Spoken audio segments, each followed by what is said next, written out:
Assalamualaikum teman-teman level 5. Hari ini teman-teman akan belajar bersama Bu Winda. Kali ini Bu Winda tampil dalam bentuk yang berbeda ya. Bu Winda sedang menjadi kartun. Seperti biasa, sebelum belajar kita akan berdoa terlebih dahulu dan membuat kesepakatan ya. Allahumma inni as'aluka ilman nafi'an wa rizqan thayyiban wa amalan mutaqabbalan. Artinya, ya Allah, sesungguhnya aku memohon ilmu yang bermanfaat, rizki yang baik dan amal yang diterima. Hadis riwayat Ibnu Majah nomor 925. Kesepakatannya ada 3M. Pertama, meniatkan belajar hari ini ikhlas karena Allah. Kedua, menerapkan kebiasaan atau habit baik yang sudah diajarkan. Dan yang ketiga, mensyukuri apapun hasilnya nanti. Sekarang saatnya bermain.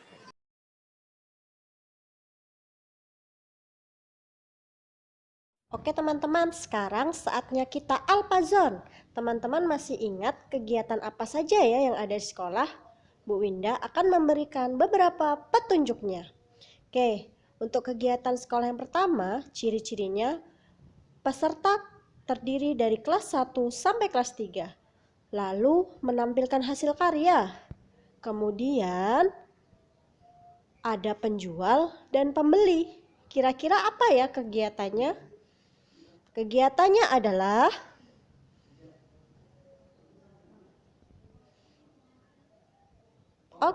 market day. Oke teman-teman, untuk kegiatan kedua, petunjuknya adalah pertama, dia berbentuk kompetisi. Lalu ada pemenangnya dan kemudian ada hadiahnya juga. Kira-kira apa ya nama kegiatannya? Kegiatannya adalah benar sekali, F-MASO. Oke, teman-teman, kita masuk untuk kegiatan di sekolah yang ketiga. Kegiatan yang ketiga ini ciri-cirinya yang pertama adalah peserta terdiri dari kelas 4 sampai 5. Lalu ada makanan dan minuman. Kemudian ada pembelinya. Kira-kira apa ya kegiatannya? Kegiatannya adalah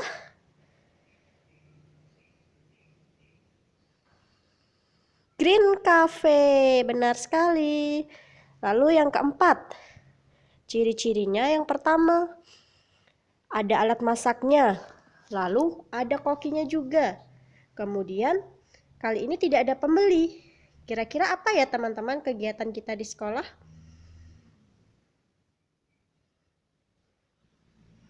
Oke, kegiatannya adalah fun cooking. Barakallah teman-teman.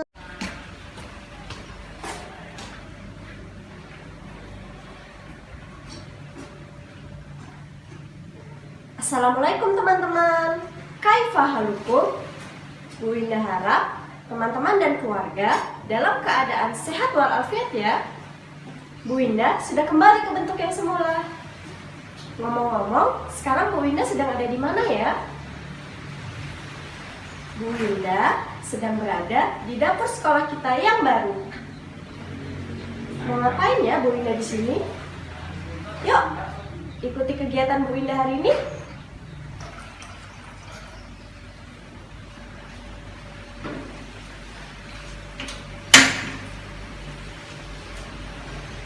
Baik teman-teman, Bu Winda sedang merebus air. Kira-kira menurut teman-teman, apa ya yang membuat air ini mendidih? Nah teman-teman, benar sekali. Yang membuat air mendidih adalah panas atau nama lainnya adalah kalor. Sumber panas saat memasak air ini adalah api. Api memanaskan wadah sehingga suhu air di dalamnya ikut meningkat. Proses perpindahan panas dari api ke wadah disebut konduksi. Perpindahan panasnya membutuhkan zat perantara, yaitu wadah. Saat air mendidih, air di dalam wadah ikut meningkat suhunya karena wadahnya dipanaskan, artinya ada perantara. Nah, perpindahan panas yang seperti ini disebut konveksi.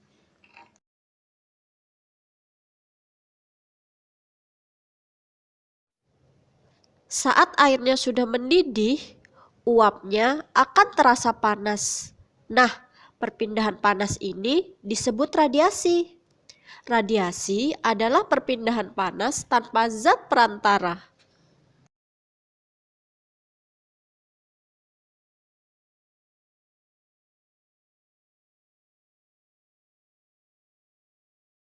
Nah, sekarang saatnya teman-teman membuat popcorn. Sebelum membuat popcorn, Bu Winda akan menjelaskan alat dan bahan yang akan teman-teman gunakan.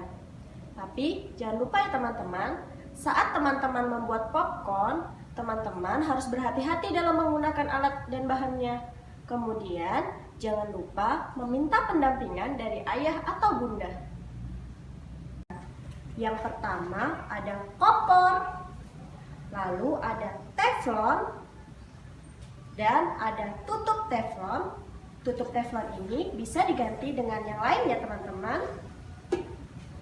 Kemudian ada pengaduk, dan bahannya jangan lupa ya, ada biji jagung dan ada mentega.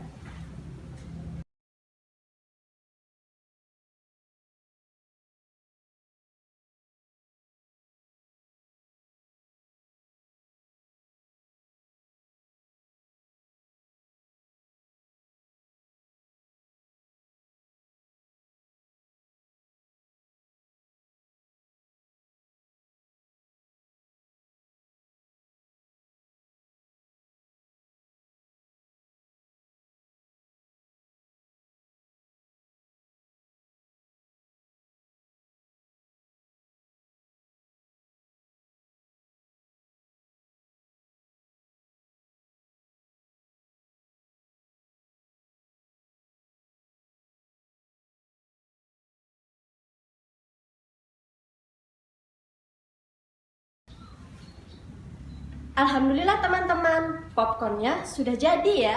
Sekarang saatnya teman-teman menikmati popcornnya. Menurut teman-teman, apa ya yang membuat jagung dapat berubah menjadi popcorn? Sama seperti saat merebus air tadi, ada 3 proses perpindahan kalor atau panas saat teman-teman membuat popcorn. Ketika teman-teman memasak popcorn, teflon yang teman-teman letakkan di atas kompor yang menyala akan terasa panas. Hal ini membuktikan adanya perpindahan panas secara konduksi. Lalu yang kedua ada proses konveksi saat tadi teman-teman memasak popcorn. Karena adanya panas, membuat jagung akan bergerak dan berpindah menjadi popcorn. Dan yang terakhir ada proses radiasi. Saat teman-teman berada di samping kompor akan merasakan panas tanpa menyentuhnya. Oke teman-teman, apakah semua benda-benda dapat menghantarkan panas ya? Berdasarkan kemampuannya menghantarkan panas, dibagi menjadi 2 jenis.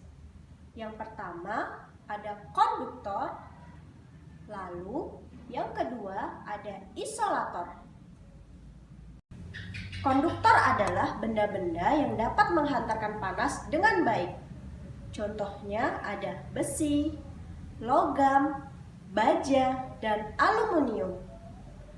Lalu isolator adalah benda-benda yang dapat menghambat panas. Contohnya ada kayu, karet, plastik, dan kain. Teman-teman, Bu Winda sudah membawa beberapa benda-benda yang mungkin ada di rumah teman-teman. Pertama, ada panci, setrika, dan 2 pengaduk.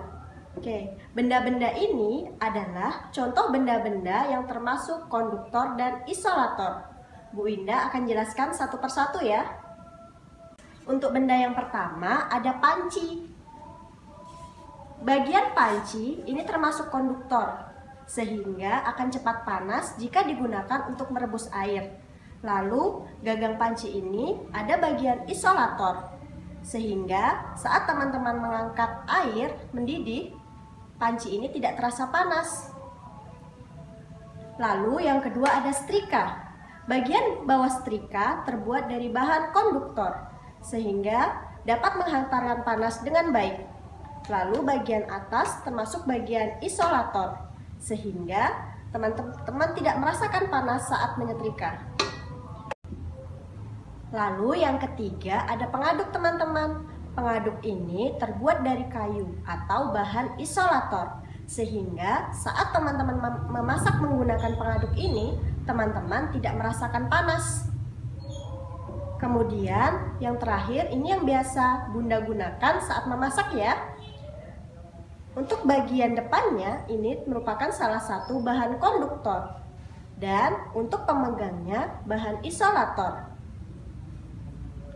Teman masih ingat dengan kisah Nabi Daud alaihissalam yang pernah diajarkan oleh Pak Herdi? Apa ya salah satu mukjizat dari Nabi Daud? Ya, barakallah, benar sekali. Nabi Daud bisa melunakkan besi tanpa menggunakan api. Masya Allah ya teman-teman, kita saja tidak bisa melunakkan besi tanpa menggunakan api. Karena begitu kuatnya besi sehingga harus dilunakkan dengan menggunakan api. Itu alasannya kenapa besi merupakan salah satu penghantar panas yang baik. Teman-teman juga masih ingat ayat penciptaan besi? Dan kami ciptakan besi yang padanya terdapat kekuatan yang hebat dan berbagai manfaat bagi manusia. Quran Surat Al-Hadid ayat 25.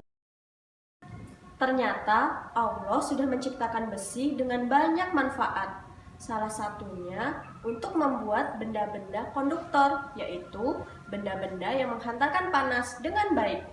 Demikian materi dari Bu Winda untuk hari ini. Jika ada hal yang kurang teman-teman pahami, teman-teman bisa mengulang video pembelajaran ini atau menanyakan langsung kepada Bapak atau Ibu guru.